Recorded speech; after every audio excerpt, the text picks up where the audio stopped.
कहानी की शुरुआत होती है इजिप्ट के एक शहर में। जब लिली घर वापस आई तो उसने अपने पालतू पंछी को पिंजरे के नीचे एक काले लिक्विड में गिरा हुआ देखा। उसने घबरा कर अपनी माँ से उसे बचाने को कहा, लेकिन उसकी माँ ने पंछी को उठाया और उसे अपने हाथों से कुचल दिया। इसके बाद लिली के माँ बाप घर के नीचे बने एक तहखाने में गए जो एक काले पिरामिड के नीचे था। वहाँ एक रहस्यमयी पत्थर का ताबूत रखा हुआ था जो इतना भारी था कि उसे खोलने के लिए लिली के पिता को जंजीरों का सहारा लेना पड़ता था। उसके अंदर एक मम्मी लेटी हुई थी और लिली की माँ उसके पास जाकर देखने लगी कि कहीं वो जाग तो नहीं गई। तभी अचानक मम्मी हिली और सारी मोमबत्तियां बुझ गईं। दोनों ने जल्दी से मोमबत्तियां दोबारा जला दी और फिर माँ ने कहा कि मम्मी अभी नहीं जागी है। लेकिन अगले ही पल मम्मी ने अचानक अपनी पट्टियों को तोड़ दिया और ताबूत से जुड़ा हुआ एक हुक सीधा जाकर उसके जबड़े में घुस गया। उसने उसे हवा में उठा दिया और मार डाला। उसी वक्त उस ताबूत का ढक्कन अचानक से बंद हो गया और अंदर बंद मम्मी उसे पीटने लगी।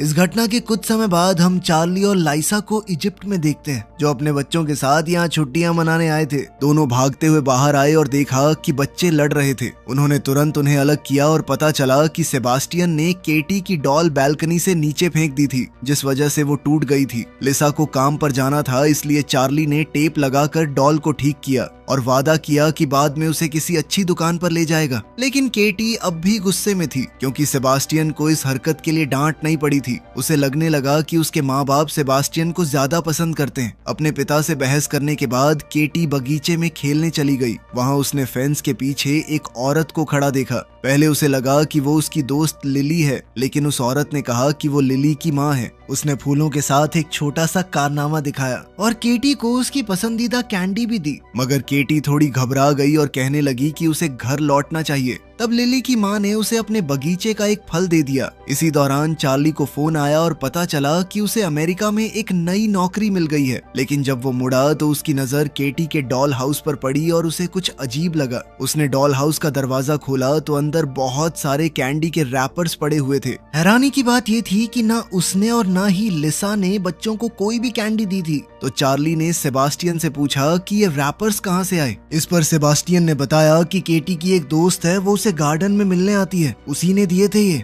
उधर केटी जैसे ही फल पकड़ने लगी, लिली की माँ ने माफी मांगी और धीरे धीरे कोई मंत्र पढ़ने लगी। अचानक वो फल फट गया और उसके अंदर से एक कीड़ा निकला। वो सीधा केटी के मुंह के अंदर घुस गया। अचानक केटी सांस न ले पाने की वजह से जमीन पर गिर पड़ी। जब तक चार्ली गार्डन में पहुंचा, केटी वहां से गायब हो चुकी थी और फेंस में एक सुराख बना हुआ था। घबराया हुआ चार्ली तुरंत सड़क पर दौड़ा और पड़ोसियों से पूछने लगा कि क्या उन्होंने केटी को कहीं देखा है। तभी अचानक रेतीले तूफान के आने का अलार्म बजने लगा और चार्ली ने एक औरत को बच्ची के साथ भागते देखा। वो तुरंत उनके पीछे दौड़ पड़ा। कुछ देर तक वो उस औरत का पीछा करता रहा, लेकिन तेज आंधी और लोगों में मची अफरा तफरी की वजह से वो औरत भाग निकली।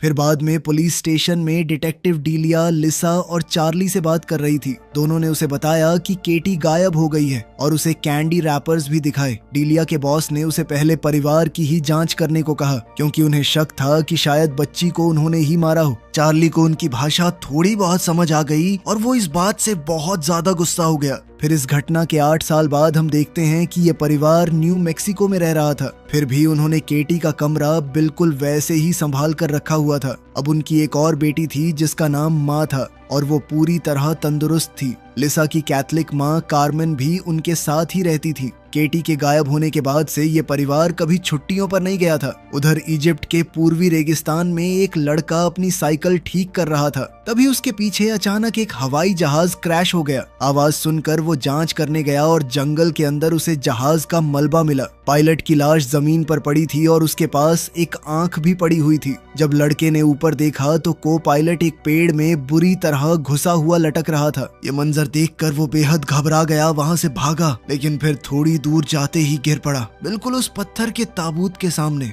कुछ समय बाद हम देखते हैं कि रिसर्चर्स परेशान बैठे थे क्योंकि उनकी टीम किसी भी मशीन की मदद से उस पत्थर के ताबूत के अंदर नहीं देख पाई थी। आखिरकार उन्होंने उसे खोलने का फैसला किया। उन्होंने पहले कभी इस तरह का ताबूत नहीं देखा था। फिर अंदर उन्हें एक मम्मी मिली। वो धीरे धीरे उस पर लिपटे कपड़े हटाने लगे और उन्हें उन पर बने कुछ अजीब निशान नजर आए। मम्मी के हाथों के नाखून बहुत लंबे थे, पर हैरानी की बात ये थी कि उसकी चमड़ी अभी भी ताजी लग रही थी। जब उन्होंने चेहरे से कपड़ा हटाया गया तो सब हैरान रह गए। अंदर एक जवान लड़की थी। जैसे ही वो उसकी तस्वीरें लेने लगे तो वो मम्मी अचानक से जाग गई। उसकी आंखें पूरी तरह काली हो गई और उसके मुंह से एक कीड़ा बाहर निकला। वो सार्कोफेगस के अंदर तड़पने लगी और जोर जोर से चीखने लगी। उधर न्यू मैक्सिको में चार्ली और लिसा को अमेरिका की एम्बेसी से फोन आया। उन्हें बताया गया कि केटी जिंदा मिल गई है। ये खबर सुनते ही दोनों तुरंत कायरो के लिए निकल पड़े। वहाँ एक डॉक्टर ने उन्हें चेतावनी दी कि केटी ने बहुत ज्यादा ट्रॉमा और भूख का सामना किया है। वो गहरे शॉक की हालत में थी, इसलिए उसका व्यवहार अजीब हो सकता था। डॉक्टर ने कहा कि किसी भी अचानक हरकत या तेज आवाज से बचना होगा। इसी वजह से उसे दवाइयां देकर सुलाया गया था। जब उसके माँ बाप आखिरकार उसके कमरे में गए तो उन्होंने देखा कि केटी का शरीर अब थोड़ा बदला लग रहा था। जब वो प्यार से उससे बात करने लगे तब उनकी नजर कुछ खरोचों पर पड़ी। डॉक्टर ने बताया कि हॉस्पिटल लाने के बाद केटी बार बार अपने आप को नोच रही थी। लिसा ने उसकी धड़कन सुनी और डॉक्टर ने बताया कि शारीरिक रूप से केटी अब भी काफी मजबूत थी। तभी केटी ने अपना एक हाथ हिलाया ताकि उसके माँ बाप उसका हाथ पकड़ सके, लेकिन अगले ही पल उसे एंजाइटी का दौरा पड़ने लगा। केटी को थोड़ा समय देने के लिए उसके माँ बाप कमरे से बाहर आ गए, लेकिन बाहर आते ही लिसा फूट फूट कर रोने लगी। इसके बाद डीलिया ने उन्हें उस रहस्यमयी सार्कोफेगस की तस्वीरें दिखाई जो लगभग 3000 साल पुराना था। उसने बताया कि केटी उस प्लेन में ले जाई जा रही थी जो क्रैश हो गया था। डीलिया को शक था कि केटी इंसानी तस्करी का शिकार बनी थी। अगले दिन चार्ली और लिसा केटी को घर ले आए। उसे देखकर उसके भाई बहन भी काफी घबरा गए। व्हीलचेयर को मुश्किल से सीढ़ियों पर चढ़ाया गया और केटी को उसके बेड पर लिटा दिया गया। फिर कार्मेन ने अपनी पोती के लिए प्रार्थना की और उसके माथे पर किस किया, लेकिन अचानक केटी सीधी बैठ गई और उसने कार्मेन के सिर पर जोर से अपना सिर दे मारा। उसके बाद उसका शरीर अजीब तरह से पीछे की तरफ मुड़ने लगा और वो बेड के ऊपर हवा में तैरने लगी। फिर उसकी पीठ से डरावनी क्रैक की आवाज आई और वो धड़ से बेड पर गिर पड़ी। अचानक उसका शरीर फिर से तड़पने लगा। चार्ली ने उसे पकड़कर रोक लिया ताकि लिसा उसे नशे की दवाई दे सके। फिर उस रात चार्ली जवाब ढूंढने के लिए सार्कोफेगस और उस पर लपेटे हुए कपड़े की तस्वीरें देखने लगा। उधर लिसा केटी के पास बैठी थी और उसे पुरानी फैमिली फोटोज दिखाते हुए उनकी पुरानी जिंदगी के बारे में बात कर रही थी, लेकिन केटी बस तकिए पर गिरकर चुप पड़ी रही। कुछ देर बाद जब चार्ली अपनी पत्नी को देखने गया तो उसने लिसा को केटी के बेड पर सोता हुआ पाया, लेकिन केटी वहां नहीं थी। अब दोनों घबरा कर उसे ढूंढने लगे। इसी बीच माँ की नींद कुछ अजीब आवाजों से खुल गई। उसने तुरंत सेबास्टियन को जगा दिया और जब उसने भी दीवारों के अंदर से आती हुई वो अजीबोगरीब आवाजें सुनी तो वो भी घबरा गया। अचानक ऐसा लगा जैसे दीवार के अंदर कुछ हिल रहा हो। सेबास्टियन ने तुरंत एक बैट उठा लिया, लेकिन कुछ करने से पहले ही उसके माँ बाप वहाँ पहुँच गए। फिर लिसा ने दीवार में बना हुआ एक छोटा दरवाजा खोला, लेकिन उसके सामने से कोई चीज तेजी से भाग गई और वो डर गई। वो दीवार के अंदर घुसी और उसने देखा कि केटी कुछ बॉक्सेस के पीछे छुपी हुई थी, लेकिन जैसे ही केटी ने उसकी आवाज सुनी वो भाग निकली। फिर एक डरावनी चेस शुरू हो गई। इधर चार्ली दूसरी तरफ से आवाजों का पीछा करते हुए उनके साथ साथ दौड़ने लगा। तभी दीवार पर एक बिच्छू रेंगता हुआ नजर आया। केटी ने तुरंत हाथ बढ़ाकर उसे पकड़ लिया और सबके सामने उसे खाना शुरू कर दिया। शोर सुनकर माँ और सेबास्टियन भी वहाँ पहुँच गए। वो बिल्कुल ऐन वक्त पर केटी के कमरे में आए और देखा कि केटी दीवार के अंदर से बाहर निकल रही थी, जबकि उसके माँ बाप उसे संभालने की कोशिश कर रहे थे। लिसा ने हिम्मत करके केटी के मुंह के अंदर हाथ डाला और बिच्छू को बाहर खींच निकाला, जिसके बाद केटी ने अजीब सी हरी उल्टी कर दी। फिर अगले दिन चार्ली बच्चों को स्कूल ले जाने लगा, लेकिन उसने देखा कि घर के दरवाजे के सामने बहुत सारे भेड़िए खड़े थे। उन्हें हटाने के लिए उसे कई बार हॉर्न बजाना पड़ा, तब जाकर वो रास्ते से हटे। फिर स्कूल पहुंचने के बाद चार्ली ने माँ से कहा कि फिलहाल केटी के बारे में किसी को कुछ न बताए। तब सेबास्टियन फिर पूछने लगा कि उसकी बहन के साथ असल में हुआ क्या था, लेकिन चार्ली ने कबूल किया कि उसे खुद भी इसका जवाब नहीं पता। उधर घर पर कार्मेन केटी के बाल कंघी कर रही थी, लेकिन उसके बाल लगातार झड़ रहे थे। वहीं लिसा उसके नाखून काट रही थी। तभी लिसा को एक अजीब सी आवाज सुनाई दी। जब उसने ध्यान से देखा तो वो डर गई, क्योंकि केटी के पैरों के जो नाखून अभी काटे गए थे वो उसके मुंह के अंदर दोबारा नजर आ रहे थे। इस बीच चार्ली केटी के कमरे की दीवार वाली खिड़की पर ताला लगा रहा था कि तभी उसकी नजर गलीचे के नीचे एक खून के दाग पर पड़ी। जब उसने गलीचा उठाया तो उसका खून जम गया। नीचे एक काला चिपचिपा पदार्थ फैला हुआ था। जो लकड़ी को धीरे धीरे खराब कर रहा था। उधर लिसा जब केटी का आखिरी नाखून काटने लगी तो वो इतना सख्त था कि उसे ज्यादा जोर लगाना पड़ा। इस वजह से नाखून के साथ उसकी काफी सारी चमड़ी भी उखड़ गई। अचानक चार्ली को कार्मेन की चीख सुनाई दी। वो तुरंत बाथरूम की तरफ भागा और देखा कि दोनों औरतें जमीन पर गिरी हुई थी, लेकिन केटी वहां नहीं थी। तभी एक आवाज सुनकर उसने देखा कि केटी सीढ़ियों से नीचे भाग रही थी। पास में दीवार पर खून से बना एक हाथ का निशान भी था। जब चार्ली ने एक दरवाजा खोला तो उसने देखा कि केटी बहुत दर्द में थी और एक लोहे की रॉड से अपने पैर को बार बार मार रही थी, जैसे वो उसे अलग कर देना चाहती हो। कुछ देर बाद हम देखते हैं कि केटी को फिर से दवाइयां देकर बेड पर लिटा दिया गया और लिसा ने उसके पैर पर पट्टी बांध दी थी। चार्ली ने कहा कि उन्हें केटी को किसी स्पेशल हॉस्पिटल में भेजना चाहिए, लेकिन लिसा ने साफ मना कर दिया। वो अपनी बेटी को दोबारा खोना नहीं चाहती थी। तभी दोनों के बीच कॉरिडोर में बहस शुरू हो गई। इसी दौरान चार्ली को एहसास हुआ कि लिसा अब भी केटी के गायब होने के लिए उसे दोष देती है, लेकिन चार्ली ने याद दिलाया कि उसे भी उस कैंडी वाली दोस्त के बारे में कुछ पता नहीं था। ये बात सुनकर लिसा और ज्यादा दुखी हो गई और उसने चार्ली के मुंह पर दरवाजा बंद कर दिया। फिर बेडरूम में लिसा रोते हुए केटी से बात करने की कोशिश करने लगी। वो उससे बोलने के लिए कह रही थी, लेकिन जब कोई जवाब नहीं मिला तो गुस्से में उसने केटी को हल्का सा झंझोड़ दिया। इसके जवाब में केटी ने उसके मुंह पर थूक दिया। वहीं दूसरी ओर बाथरूम में चार्ली को केटी की उखड़ी हुई चमड़ी का टुकड़ा मिला। ध्यान से देखने पर उसे उस पर कुछ अजीब निशान दिखे। फिर अपने डेस्क पर जाकर उसने चमड़ी की परतें अलग की और हैरान रह गया जब उसने देखा कि उस पर बने निशान बिल्कुल वैसे थे जो सार्कोफेगस के कपड़े पर बने हुए थे। फिर अगले दिन चार्ली एक आर्कियोलॉजी प्रोफेसर के पास गया और उसे निशान की तस्वीरें दिखाई। प्रोफेसर ने बताया कि ये तो एंशिएंट इजिप्ट की एक भाषा है, ये तुम्हें कहाँ से मिली? तब चार्ली ने उससे गुजारिश की कि वो इसे पढ़ने की कोशिश करे। उस रात चार्ली केटी का हाथ पकड़कर उसके पास बैठा रहा और रोते हुए उससे माफी मांगने लगा। तभी उसने एक अजीब सी आवाज सुनी। ध्यान से सुनने पर उसे समझ आया कि केटी के मुंह की लगातार क्लिक करने वाली आवाजें असल में मॉर्स कोड थीं। चार्ली ने तुरंत नोटबुक निकाली और सारे सिग्नल्स लिखने लगा। फिर वो दौड़कर केटी की पुरानी चीजें ढूंढने गया, जिसमें एक मॉर्स कोड गाइड भी थी। जब उसने मैसेज को डिकोड किया तो वो बार बार सिर्फ एक ही नाम दिखा रहा था, लिली। चार्ली ने तुरंत डीलिया को फोन करके ये बात बताई। डीलिया ने पूछा कि क्या उनके किसी दोस्त या जान पहचान वाले का नाम लिली था या फिर कभी उस नाम की किसी लड़की ने उनसे संपर्क किया था। ये सुनकर चार्ली को कुछ याद आया। उसने पुराने लेटर्स और कार्ड्स से भरा एक बॉक्स खोला और उसमें उसे एक कार्ड मिला जिस पर कैंडी की ड्राइंग बनी हुई थी। कार्ड के नीचे एक नाम लिखा था, लिली। इसी बीच माँ बाथरूम से बाहर आई और उसे केटी के कमरे से एक गाना सुनाई दिया। उसे लगा कि शायद ये आवाज उसकी बहन की है। जब उसने पूछा तो केटी ने मान लिया कि वो अब बोल सकती है, लेकिन उसने माँ से कहा कि फिलहाल ये बात किसी को न बताए। फिर अचानक केटी दरवाजे के पीछे से माँ की उंगलियों को चाटने लगी। ये देखकर माँ डर गई और भाग खड़ी हुई, लेकिन केटी ने कुछ काले जादू के शब्द फुसफुसाए और माँ एकदम से वहीं जम गई। कुछ ही पलों में माँ का शरीर हवा में उठने लगा और उसे सांस लेने में तकलीफ होने लगी। उनके घर की लाइट्स भी लगातार जल बुझ करने लगी और फिर माँ जोर से दरवाजे से टकरा गई। फिर अगली सुबह डीलिया को चार्ली से वो कार्ड मिला। उसने सिस्टम में सर्च किया, लेकिन उसे लिली नाम की कई लड़कियां मिली जिनका सरनेम कार्ड पर लिखे नाम से मिलता था। एक कोलीग की मदद से उसने पता लगाया कि वो कार्ड सिर्फ असवान के रेगिस्तान के बीच मौजूद एक छोटे से पोस्ट ऑफिस से भेजा गया हो सकता था। ये जगह उस प्लेन क्रैश की जगह के भी काफी करीब थी। वहाँ आसपास सिर्फ एक ही और चीज थी,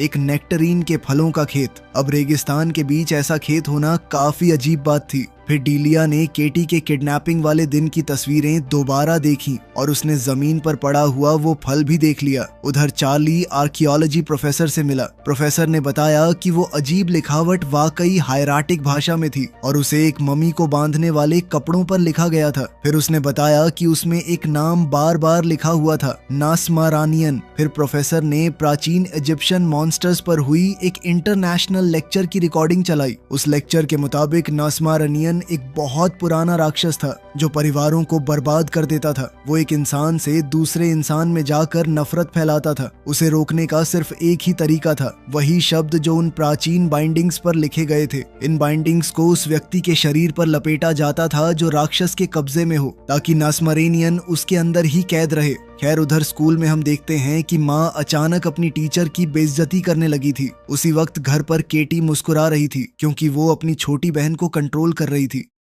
वहीं इजिप्ट में डीलिया उस खेत तक पहुंच गई। उसने दरवाजा खटखटाया लेकिन किसी ने जवाब नहीं दिया। आखिरकार उसने पिछले दरवाजे से अंदर घुसने का फैसला किया और घर के हर कमरे की तलाशी लेने लगी। कुछ देर बाद उसे एक पिरामिड मिला और उसके साथ एक चेन मैकेनिज्म भी जो तहखाने का रास्ता दिखा रहा था। फिर डीलिया नीचे उतरी और वहां उसने वो जगह देखी जहां पहले सार्कोफेगस रखा हुआ था। जब वो वापस घर के अंदर आई और फोन इस्तेमाल करने की कोशिश की तो वहां कोई सिग्नल नहीं था। तभी उसकी नजर सामने के खुले हुए दरवाजे पर पड़ी। अगले कमरे में उसे किसी की मौजूदगी महसूस हो रही थी। डीलिया ने तुरंत अपनी गन निकाली और जोर से कहा कि वो पुलिस है। ये सुनते ही वो साया भागने लगा। अचानक लिली की माँ सामने आ गई और चाकू लेकर डीलिया पर हमला करने की कोशिश की। तब अपनी जान बचाने के लिए डीलिया ने गोली चला दी और उसे गिरा दिया। उसके बाद डीलिया ने केटी के बारे में पूछने की कोशिश की, लेकिन तभी उसकी नजर दरवाजे पर खड़ी लिली पर पड़ी। लिली तुरंत भाग गई और डीलिया उसके पीछे दौड़ पड़ी। लंबी दौड़ के बाद डीलिया ने उसे एक चट्टान के किनारे पर घेर लिया, लेकिन लिली लगातार जमीन खोदती जा रही थी। उसे रोकने के लिए डीलिया ने आसमान की तरफ गोली चला दी।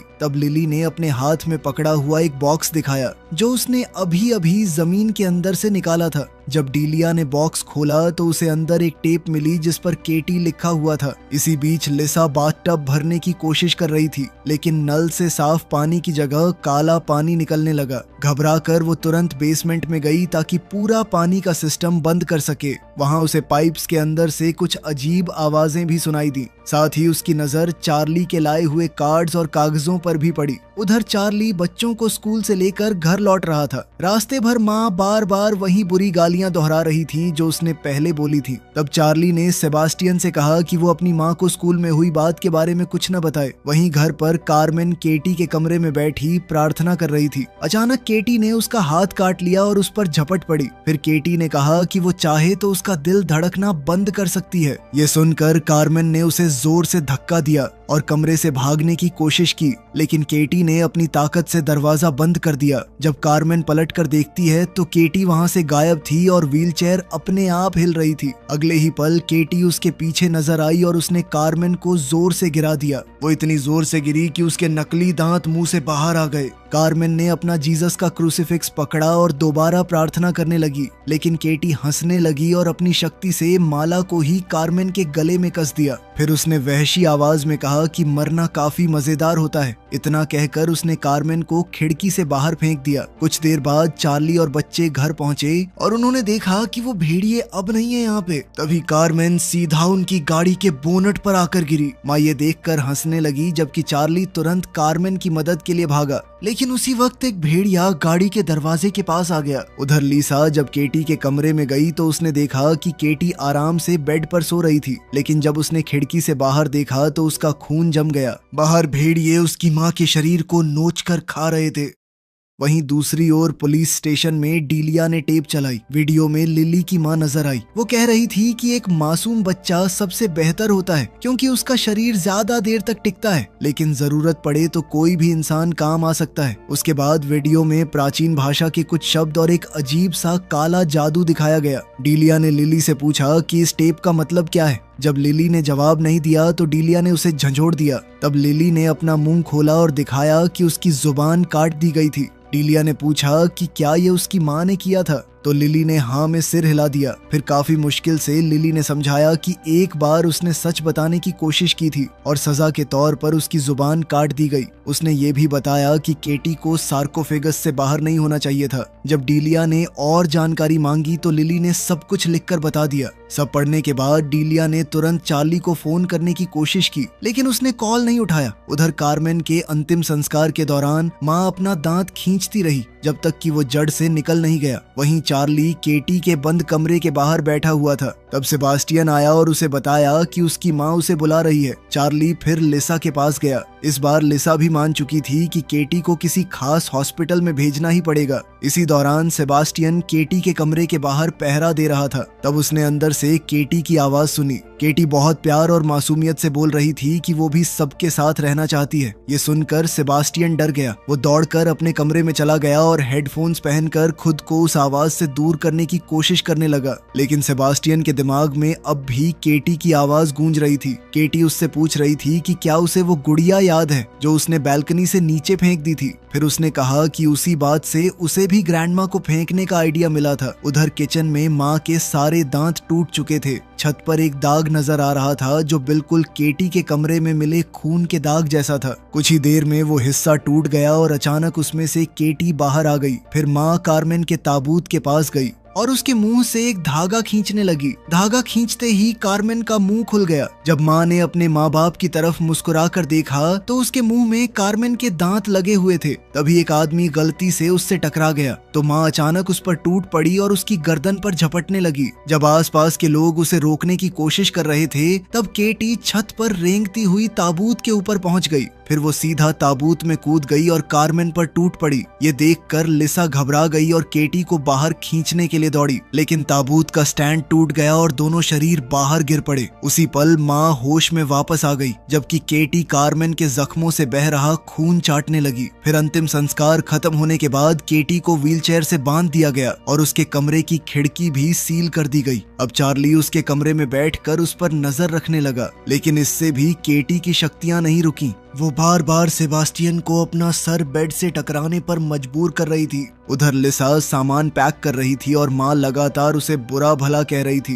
वो कह रही थी कि लिसा एक बुरी माँ है। तभी अचानक केटी की व्हीलचेयर हवा में उठने लगी और इसी दौरान घंटी बजी। दरवाजे पर डीलिया थी। वो अपने साथ वो टेप लाई थी और लिली की माँ ने जो कुछ कहा था उसका मतलब समझाने लगी। उसने बताया कि एक शरीर लंबे समय तक राक्षस को रोक नहीं सकता, इसलिए राक्षस को कैद रखने के लिए बार बार एक नया शरीर तैयार करना पड़ता है। जब से उनके परिवार को ये श्राप मिला था तब से 82 बार मम्मी बनाने वाला काला जादू किया जा चुका था। लिली की माँ ने ये वीडियो इसलिए रिकॉर्ड की थी ताकि आने वाली पीढ़ियां भी इस प्रक्रिया को जारी रख सकें। वीडियो में फिर केटी को सार्कोफेगस के ऊपर लटकाया हुआ दिखाया गया। उसके पास पिछली मम्मी भी रखी हुई थी। जैसे ही लिली की माँ मंत्र पढ़ने लगी, मम्मी जाग उठी। उसके मुंह से एक काला लिक्विड निकला जो उसने केटी के मुंह में थूक दिया। इसके बाद सब लोगों ने केटी को जादुई कपड़ों में लपेट दिया और उसे सार्कोफेगस में बंद कर दिया। डीलिया ने समझाया कि राक्षस को जमीन के नीचे कैद रखना होता है, लेकिन अब वो आजाद घूम रहा था। उसी वक्त केटी ने अपनी शक्तियों से सेबास्टियन को अपने पास बुला लिया। फिर सेबास्टियन खिड़की तोड़कर उसके कमरे में घुस गया। फिर उसने केटी की मदद की और उसके शरीर से सारी पुरानी चमड़ी हटा दी, जिससे उसकी नई चमड़ी बाहर आ गई। उधर लिसा अपनी बेटी को बचाने के लिए घबराहट में दौड़ रही थी, मगर इसी बीच डीलिया ने कोई आवाज सुनी। उसे पता नहीं था कि कार्मेन अपने ताबूत से बाहर आ चुकी थी। अब डीलिया तुरंत ऊपर भागी और लिसा के साथ मिलकर कमरा खोलने की कोशिश करने लगी। बाहर एक भयानक तूफान पूरे घर को घेर चुका था। वहीं लिविंग रूम में चार्ली अब भी टीवी के सामने सन्न बैठा हुआ था। तभी उसने एक आवाज सुनी। जब उसने पलट कर देखा तो उसके होश उड़ गए। उसने देखा कि कार्मेन वहां बैठी अपने ही अंतिम संस्कार का खाना खा रही थी। कार्मेन ने फिर चार्ली को गंदे इशारे करके अपने पास बुलाया, लेकिन उसी वक्त चार्ली को लिसा की मदद के लिए चीखने की आवाज सुनाई दी, इसलिए वो तुरंत वहां से भाग गया। उधर लिसा और डीलिया मिलकर दरवाजा खोलने की कोशिश कर रही थी। वो सफल होने ही वाले थे कि तभी केटी की ताकत ने उन्हें पीछे धकेल दिया। फिर कुछ पल बाद दरवाजा अपने आप खुलने लगा। जब दोनों ने अंदर देखा तो केटी अपने पूरे राक्षसी रूप में हवा में तैर रही थी। फिर केटी तुरंत चार्ली पर झपट पड़ी। उसने उसकी चमड़ी का एक टुकड़ा काट लिया, लेकिन बाकी लोगों ने उसे खींचकर पीछे हटा दिया। बदले में केटी ने डीलिया को जोर से धक्का दिया और वो सीढ़ियों से नीचे गिर गई। उसके बाद केटी ने अपनी माँ के सिर पर वार किया और फिर उसने चार्ली की चमड़ी निगलकर उसके भी कई बार सिर पर वार किया। लिसा चार्ली की मदद करना चाहती थी, लेकिन केटी ने दरवाजा बंद करके उसे सेबास्टियन के साथ कमरे में कैद कर दिया। अचानक सेबास्टियन ने बैट उठाकर लिसा पर हमला कर दिया। तब लिसा ने जमीन पर पड़ी एक ड्रग की सिरिंज उठाई और दीवार के अंदर बने रास्ते में छुप गई। फिर सेबास्टियन उसका पीछा करने लगा। जब सेबास्टियन का ध्यान भटका तो लिसा ने अचानक उसे ड्रग इंजेक्शन दे दिया। कुछ ही पलों में सेबास्टियन बेहोश हो गया। उधर नीचे डीलिया को होश तब आया जब कार्मेन ने उसकी गर्दन पर पैर रखा। फिर कार्मेन ने अपने मुंह से एक बिच्छू निकाला जो सीधा डीलिया के मुंह में जा गिरा। उसके बाद उसने डीलिया को छोड़ दिया। अब डीलिया ने तुरंत खुद को संभाला और कार्मेन को लात मार दी। इससे कार्मेन का सिर रेलिंग में फंस गया, लेकिन उसी वक्त बिच्छू की पूंछ डीलिया के गले को अंदर से काटने लगी। दर्द के बावजूद डीलिया ने अपने गले के अंदर हाथ डालकर बिच्छू को बाहर खींच लिया। उधर दूसरी ओर केटी चार्ली का गला दबाने की कोशिश कर रही थी। चार्ली ने उसे जोर से धक्का देकर अलग किया और फिर वो रेंगता हुआ सीढ़ियों तक जा पहुंचा और डीलिया से मिल गया। इसके बाद दोनों भागते हुए बेडरूम की तरफ गए। रास्ते में चार्ली ने डीलिया से कहा कि वो मंत्र के शब्द याद रखे। फिर जैसे ही केटी ने दोबारा अपने पिता पर हमला किया तो चार्ली ने उसे जोर से पकड़ लिया। तभी डीलिया ने मंत्र पढ़ना शुरू कर दिया। उसके गले में छेद हो चुका था, इसलिए उसने एक हाथ से उसे दबाए रखा। अब केटी लगातार तड़प रही थी और वो खुद को नोचने लगी। आखिरकार चार्ली ने उसे जोर से जमीन पर गिरा दिया। तभी लिसा भी कमरे में आ गई। चार्ली ने उसकी तरफ देखकर माफी मांगी और अगले ही पल केटी ने अपने मुंह से सारा काला लिक्विड चार्ली के मुंह में उगल दिया। इसी के साथ राक्षस दूसरे शरीर में जा चुका था। चार्ली और केटी दोनों एक साथ जमीन पर गिर गए। वो दोनों एक दूसरे का हाथ पकड़े हुए थे। फिर कुछ देर बाद केटी को होश आया और इस बार उसने अपनी माँ को नॉर्मल आवाज में मॉम कहकर बुलाया। कुछ समय बाद हम देखते हैं कि चार्ली को तहखाने में एक ताबूत के अंदर बंद कर दिया गया था। अब बिल्कुल नॉर्मल दिख रही केटी ने उस ताबूत पर मॉर्स कोड के जरिए नॉक किया तो अंदर से चार्ली ने भी मॉर्स कोड में ही जवाब दिया। उसने अपने परिवार को बताया कि वो उनसे बहुत प्यार करता है। इसी बीच उन्हें पता चला कि लिली की माँ अब भी जिंदा है और वो हॉस्पिटल में भर्ती है। फिर एक दिन दोपहर को लिसा उससे मिलने आई। उसने चुपके से उसे नशे का इंजेक्शन दे दिया। फिर डीलिया व्हीलचेयर पर बैठे चार्ली को लेकर आई और तीनों ने मिलकर राक्षस को लिली की माँ के अंदर भेजने का जादू शुरू कर दिया। तो आपके हिसाब से क्या उन्होंने सही किया? कमेंट्स में जरूर बताना। मिलते हैं अगली वीडियो में।